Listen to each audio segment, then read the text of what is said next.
Well, today's a day to put out herbicide. I'm headed out to the field now. I've got my tractor out there already, and I've got the spray rig out there. Got it all out there yesterday. The plan was to get after it this morning, but we had a nice little thunderstorm come through last night, and a small little tornado hit downtown Bertram. Actually, Burnett, where we live, didn't get hit too hard. We just got a bunch of wind and rain. But anyways, I've got this tank rented, so today's a perfect day for spraying. The wind's only supposed to be 5 miles per hour and sunny. Tomorrow we got a chance of rain, so I really got to get it done today. And unfortunately, it's going to leave impressions in the soil and compact it some where I travel over. You know, if it doesn't run it up. So it's just one of those things where I just got to get it done.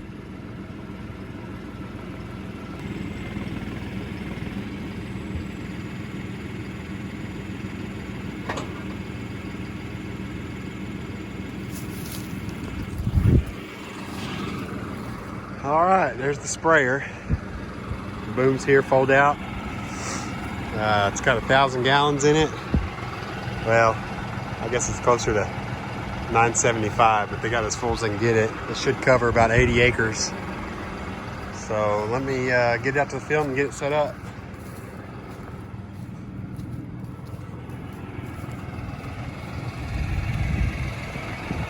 Bought this Easy Guide 250 because last year when I was spraying, I ran out of fertilizer with still about 5 to 6 acres left of the field to spray. And when I talked to the company about it, where I rented the sprayer from, called Agritech, they said I probably overlapped too much when I was spraying. Basically, it's the operator error, operator's fault. So, and they have foam markers on the sprayers, or soap markers, whatever you want to call them. So I said, well, this year I'm going to buy this Easy Guide so I can record it and document it, and that way if I'm short again, you know, I've got kind of a proof that I didn't overlap, or maybe or I'll realize that I do overlap too much. So anyways, I picked this up used and had to update it. When you're short 5 to 6 acres in fertilizer, you know, it adds up pretty quick. And if you overlap too much, you know, it can cost you quite a bit more than what these cost. So right now I'm just going to run the boundary of the field out here and record the boundary, and then I'll open up the sprayer and start spraying. Well, here's where I'm at. I was driving the boundary, and you can see how wet it is still.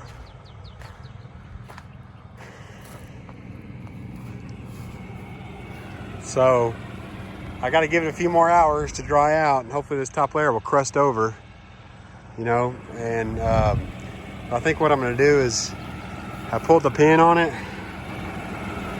so I'm going to go ahead and mark my boundary with just the tractor around the whole outside of the field, so I can kind of see how wet the rest of it's going to be, and I can get this boundary marked and kind of kill time waiting for things to dry out.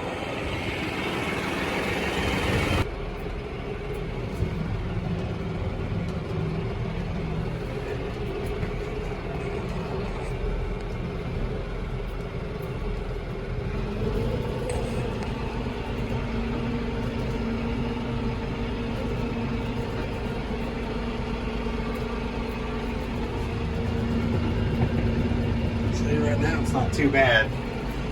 Hopefully that's just the low spot that I hit. I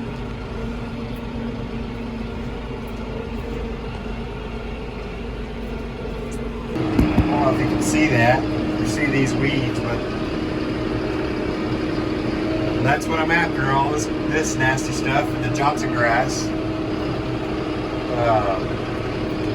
It's March 23rd. It's a little late to be putting out herbicide. I should have gotten this sprayed about a week or 2 weeks ago when it started to green up. But unfortunately, the Johnson grass is trying to take over, so my thought process is by waiting to spray later in the season, I can really hit the Johnson grass and all these unwanted weeds. You know, they're gonna be a little bit taller this time of year, so I can really hit them with the herbicide and kill them off. Coastal has started to sprout, so I'll be knocking the coastal back, and that's going to delay my first cutting, but that's okay because, you know, I'm not grazing animals on this place, so I don't need the grass right now. But what we need is good, clean coastal, and so doing this by knocking it back will really tackle all these unwanted weeds, hopefully. So, you know, I wanted to overseed both fields, but after looking at the cost of everything, it's more cost efficient to just sprig in the coastal and sprig in the Bermuda than just throw out seeds. So, and I quite frankly just didn't get time around to disking out the field and pick up the sprigs and then disking them in back into the dirt. And it's all got to be timed with rain.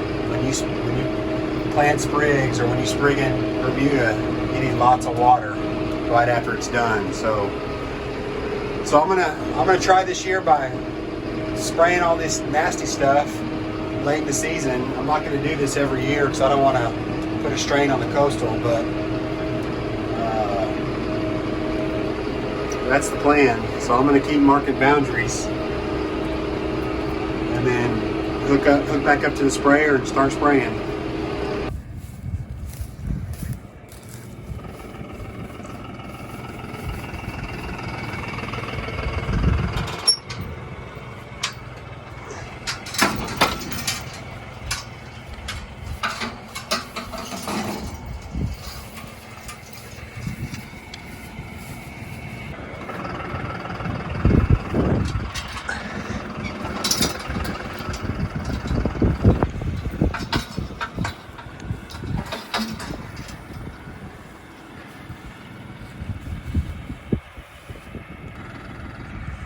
Alright, so this is the soaper or the foam marker, and it's all mechanically operated, so but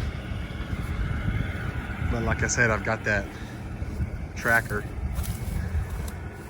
and it's a 40-foot boom, so spraying goes pretty quick. I'm going to keep it at about 5 miles an hour. Just got to turn these valves on and then turn this one on going to the pump.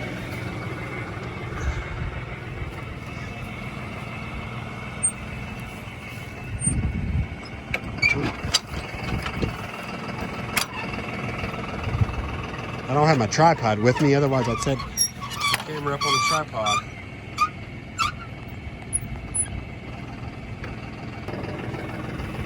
As you're spraying and your liquid goes down, your weight goes down, and that tire will pick up off your drive wheel, so you got to pay attention to when you stop spraying.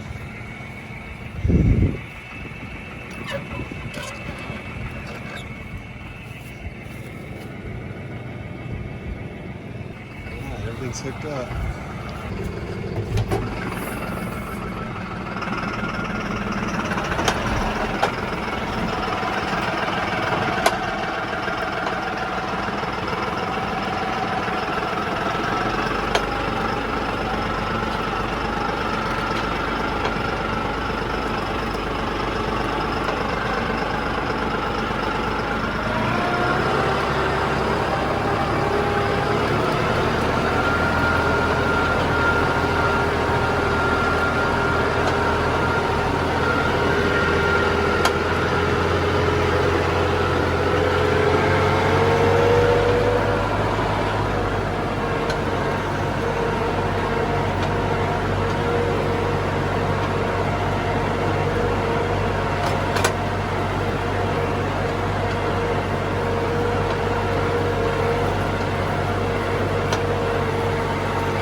I hit everything and don't overlap. It's a little muddy, but not too bad. See, it's not, the tires aren't sinking in and everything's spraying. See there, I'm overlapping. So, overlapping quite a bit. I'm gonna get all this sprayed, and then at the end of the video I'll talk about what chemicals I put out and why I waited so long to get the herbicide out. So hang tight.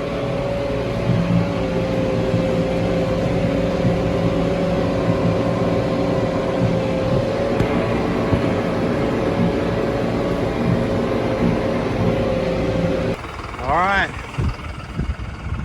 got the field all done. This is 40 acres, and I used between, looks like it's going to be about 475 gallons for 40 acres. So I'm going to, now I've got to go on the other side of town, the north side, and spray about another 40 acres over there on a friend of mine's place. So I'm going to load the tractor up and drop it off, and then come back and pick up the sprayer. So I'm going to end the video here. If you're wondering what chemicals I put out, it's Roundup Power Mats with Cimarron Plus. And that Roundup's going to kill anything it touches. And that Cimarron Plus is a pre and post emerge weed killer. So it gets down and attacks the roots. And I did see some Johnson grass coming up. So the benefit of spraying a little bit late, hit all that Johnson grass, which I'm glad. And it's going to kill it all off. So hopefully I can get it under control. So I guess until the next video, we'll see you next time.